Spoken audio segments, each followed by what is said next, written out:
त्या प्रत्येक गोष्टी राज्यासारख्या चालल्या, परंतु आपल्या राज्य करण्याची पद्धती ही जी छत्रपती शिवाजी महाराजांची ती खरी हिंदू पद्धती. माझ्या रयतेच्या काडीला देखील, रयतेच्या झाडाच्या काडीला देखील त्यांच्या परवानगीशिवाय हात लावायचा नाही, हा हातखंड असणारे माझे छत्रपती शिवाजी महाराज. छत्रपती शिवाजी महाराजांचा जन्म शिवनेरी किल्ल्यावर झाला आणि मग तिथे ते वाढायला लागले. मग वादात न जाता आपण समजावं की दादोजी कोंडदेव यांनी त्यांना घडवलं, त्यांनी त्यांना शिकवलं, तिथे त्यांना वाढवलं, त्यांना युद्ध कलेमध्ये त्यांना परांगत केलं. असं काय एकटे दादाजी तिथे नव्हते, अनेक जण त्यावेळेला लढवय्ये सुभेदार त्या ठिकाणी होते आणि ते त्यांना प्रत्येक जणांनी वेगवेगळी कला त्यांना दिली. छत्रपती शिवाजी महाराजांनी प्रत्येक युद्ध कला ही पारंगत केली. ते शस्त्रामध्ये सगळ्या कलेमध्ये ते पारंगत झाले. आणि मग हे घडल्यानंतर छत्रपती शिवाजी महाराज या जिजाबाईंबरोबर लाल महालामध्ये बसायला लागले. या लाल महालाची गोष्ट तुम्हाला सांगायची तर लाल महाल हा देखील काही एका दिवसात असा काही तयार झालेली गोष्ट नाही.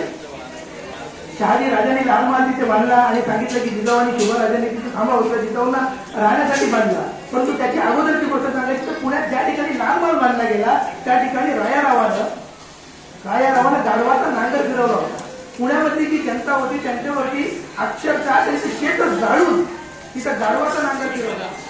एक फुटकी कवडी आणून बसवली, 2 शिगार होत्या, 2-4 लिंबू फिरवल्याने सांगितलं या ठिकाणी जर आता कोणी आलं आणि या ठिकाणी पुण्यात जर कोणी राहिलं तर त्याच्या खुलासा नामशेष होईल. अशा प्रकारच्या रायारावाने तिथं एक अफवा पसरवली, अंधश्रद्धा पसरवली आणि मग पुण्यामध्ये कोणी यायला तयार नव्हतं.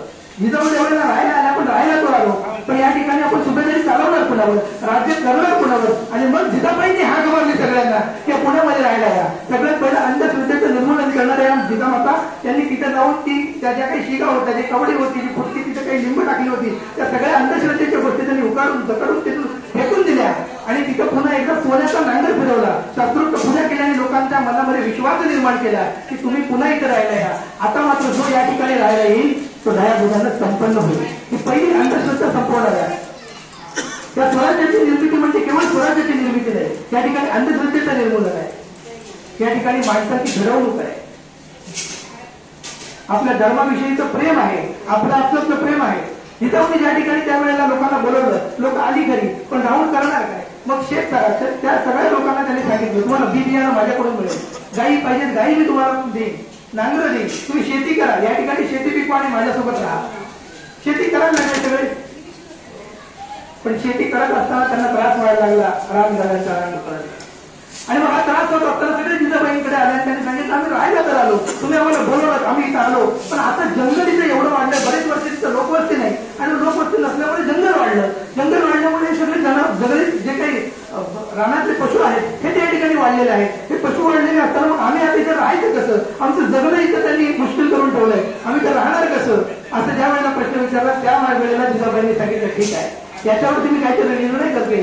2-4 दिवसांनी जिजाबाईंनी दवंडी पिटवली गावागावामध्ये जाऊन दवंडी पिटवण्यात आली की जो कोणी रानडुकरांचा बंदोबस्त करेल आणि त्याला मारून त्याची शेपटी आणून या ठिकाणी दाखवेल त्याला सोन्याचा कडं देण्यात येईल.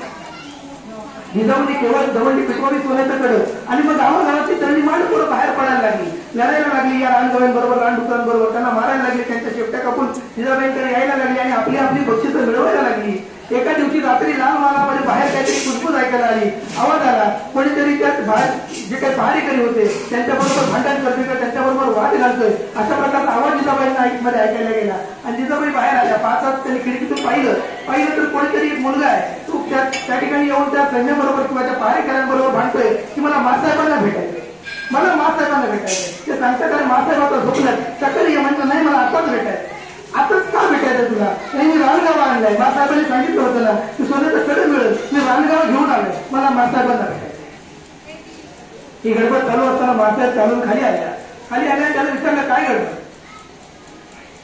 त्यांनी चटकन मासाहेबांच्या पायावरती लोक ठेवा आणि सांगा मासाहेब तुम्ही म्हणलं होतं ना. मासाहेबांना डोळ्यासमोर पाहिलं, त्या देवीला डोळ्यासमोर पाहिलं, डोळ्यातले अश्रू अनावर झाले. त्या मुलाला चटकन सांगावं की मासाहेब तुम्ही सांगितलं होतं ना की रानडुकराला मारून त्यांची शेपटी घेऊन या म्हणून, आका रानडुकर घेऊन आले. त्याला चटकन मासाहेबांच्या बाजूला एखादं लोक पशु मारलेला तो दाखवावा आणि त्याला म्हणलं मासाहेब तुम्ही म्हणलं होता ना म्हणून मी आलो. मासाहेबांनी त्याला विचारलं ठीक आहे, मी अशी दवंडी पिटवली होती की जो कोणी या रानगव्यांचा किंवा या रानडुकरांचा बंदोबस्त करेल आणि तो या ठिकाणी आणून मला शेपटी आणून दाखवेल, त्याला मी सोन्याचं कडं देईन, त्याला बक्षीस देईन असं मी सांगितलं होतं. सकाळी आला असतात तुला मी बक्षीस दिलंच असतं की. आता रात्रीचं यायची काय गरज होती. मासा पार लांबून आलोय.